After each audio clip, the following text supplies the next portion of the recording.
2024 లేదా 25లో డిగ్రీ లేదా బీటెక్ చదివారా? సాఫ్ట్‌వేర్ జాబ్ కోసం ఎదురు చూస్తున్నారా? అయితే కోడ్ జ్ఞాన్ 100 డేస్ కోర్సులో చేరండి. జాబ్ సాధించండి. మ్యాంగ్ లాంటి కంపెనీస్‌లో ఈ మధ్య కాలంలో మనం గమనిస్తే ఇంటర్వ్యూస్ ప్రాసెస్ చాలా డిఫరెంట్ అయిపోయింది సార్. సో, పైథాన్ లాంటి ఏదైతే మనం కోర్స్‌కి సంబంధించి తీసుకుంటూ ఉంటామో, ఆ లాంగ్వేజ్‌కి సంబంధించి సైలెంట్‌గా వాళ్ళ థింకింగ్ కేపబిలిటీకి సంబంధించిన ప్రాసెస్‌ని ఎలా టెస్ట్ చేస్తూ ఉన్నారసలు? సో, మ్యాంగ్ అన్నప్పుడు top most product based yes. Companies in the world. అవును. Meta, Apple, Amazon, Netflix, Google. Hmm. So, వీటిల్లో జాబ్ తెచ్చుకోవటం అందరికీ డ్రీమ్ ఉంటుంది. ఎంత చిన్న సాఫ్ట్‌వేర్ డెవలపర్ అయినా ఏదో ఒక టైంలో అరే ఒక్క రోజైనా అక్కడ అలాంటి కంపెనీలో వర్క్ చేయాలి. అట్‌లీస్ట్ వర్క్ అవును. కాకపోయినా అక్కడికి విజిట్ అన్నా చేయాలి, చూడాలి అన్న పాయింట్‌లో అవును. ఉంటారండి. సో, వీళ్ళు చాలామంది స్టూడెంట్స్ మ్యాక్సిమం చేసే మిస్టేక్ ఇంటర్వ్యూస్‌కి అటెండ్ అయ్యేటప్పుడు రెగ్యులర్ కంపెనీ ఇంటర్వ్యూస్‌కి ప్రిపేర్ అయినట్టు ప్రిపేర్ అయ్యి వెళ్తారండి. అంటే వాళ్ళు చాలా స్కిల్డ్ ఉన్నా సరే రెగ్యులర్ ఇంటర్వ్యూస్‌కి అండ్ ఈ మ్యాంగ్ కంపెనీస్ ఇంటర్వ్యూస్‌కి చాలా హ్యూజ్ డిఫరెన్స్ ఉంటుందండి. హ్మ్. రెగ్యులర్ క్వశ్చన్స్ అడగరు. ఓకే. వాళ్ళంతా టెస్టింగ్ మోడ్‌లో ఉంటారు. ఆ హ్మ్. టెస్టింగ్ మోడ్ కూడా వాళ్ళు టెస్ట్ చేస్తున్నట్టు మనకు తెలియదు. చాలా మనం సైలెంట్‌గా మనం ఏ టైప్ ఆఫ్ ఆన్సర్స్ ఇస్తామో దాన్ని బేస్ చేసుకొని వాళ్ళ మనల్ని జడ్జ్ చేయడానికి ఉంటదన్నమాట. సో, ఫర్ సపోజ్ చెప్తే హ్మ్. పైథాన్ కోడ్ రాశారనుకోండి. ఆ కోడ్‌ని ఎంత టైమ్ కాంప్లెక్సిటీతో రన్ చేయగలవు అని చెప్పి అడుగుతారు.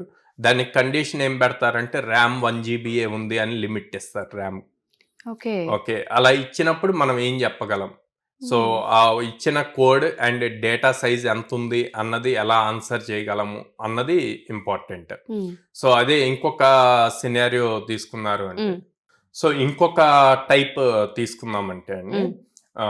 జనరల్‌గా మనకి ప్రొడక్ట్ బేస్డ్ కంపెనీస్‌లో lakhs of users, millions of users ఒకేసారి యాక్సెస్ చేస్తూ ఉంటారు. హ్మ్. సో, వీళ్ళు ఏదైనా ప్రాబ్లమ్ స్టేట్మెంట్ ఇంటర్వ్యూ టైంలో వీళ్ళు ఆన్సర్ చేసిన దానికి వాళ్ళు ఏమడుగుతారంటే, ఓకే నీ ఆన్సర్ ఫైన్.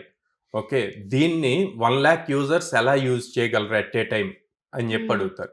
అడిగినప్పుడు వాళ్ళు మనలో అబ్జర్వ్ చేసేది ఏంటి ఫస్ట్ అంటే, హ్మ్. మనం టెన్స్ ఫీల్ అవుతున్నామా? ఆర్ దాని రిలేటెడ్ ఆలోచిస్తున్నామా?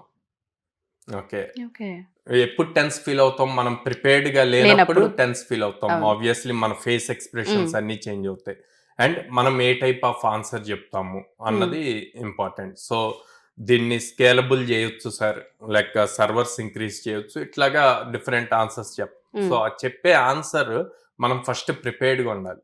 సో, అందుకే రెగ్యులర్ కంపెనీ ఇంటర్వ్యూస్‌కి ఎళ్ళినట్టు గాకుండా వీటికి సెపరేట్‌గా ప్రిపేర్ అయ్యి ఎళ్ళాలన్నమాట. ఎందుకు అంటే వాళ్ళు డీల్ చేసే ప్రతి product millions of users at a time use చేస్తారు. అంటే స్కేలబిలిటీ ఎక్కువ ఉండాలి. హ్మ్. ఆ స్కేలబిలిటీ రిలేటెడ్ క్వెషన్సే ఎక్కువగా అడుగుతారనమాట.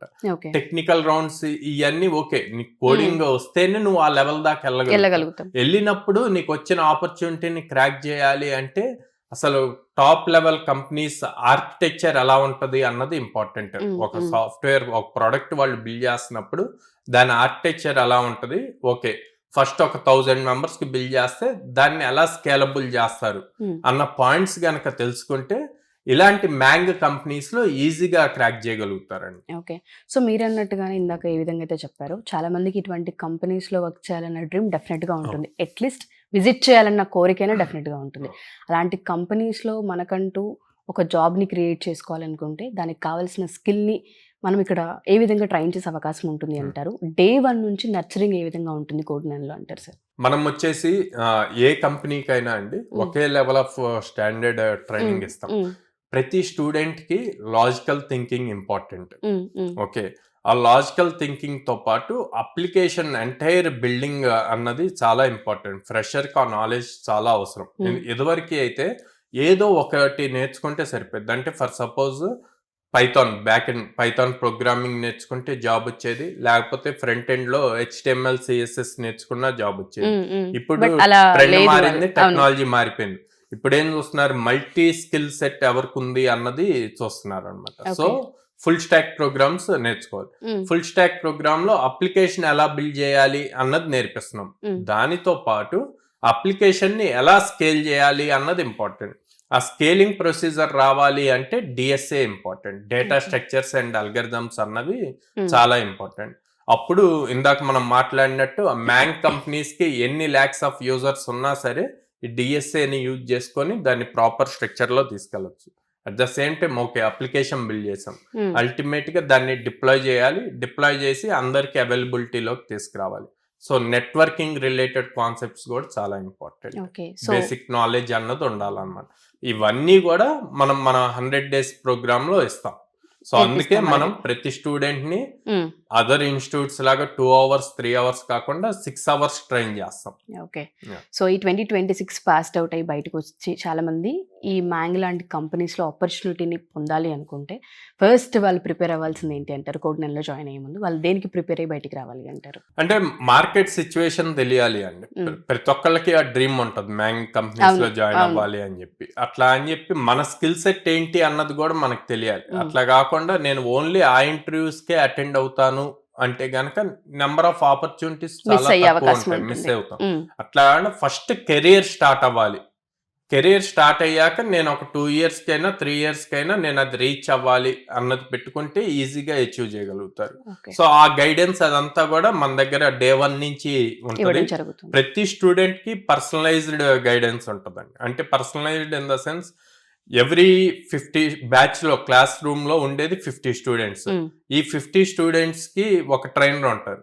ఈ ట్రైనర్ డిపార్ట్మెంట్ కాకుండా మళ్ళీ ఒక ప్రోగ్రామ్ కోఆర్డినేటర్ Hmm. ఉంటారు. Hmm. సో వాళ్ళు ప్రాపర్ గా మొత్తం ప్రోగ్రామ్ అంతా జరుగుతుందా లేదా అన్నది చూస్తారు. ప్లస్ ఎవ్రీ స్టూడెంట్ ఎలా ప్రిపేర్ అవుతున్నారు, ఎగ్జామ్స్ ఎలా అటెంప్ట్ చేస్తున్నారు, వాళ్ళ స్కిల్ సెట్ ఏంటి, ఆ రిపోర్ట్స్ అన్ని కూడా వాళ్ళు మానిటర్ చేస్తూ ఉంటారు.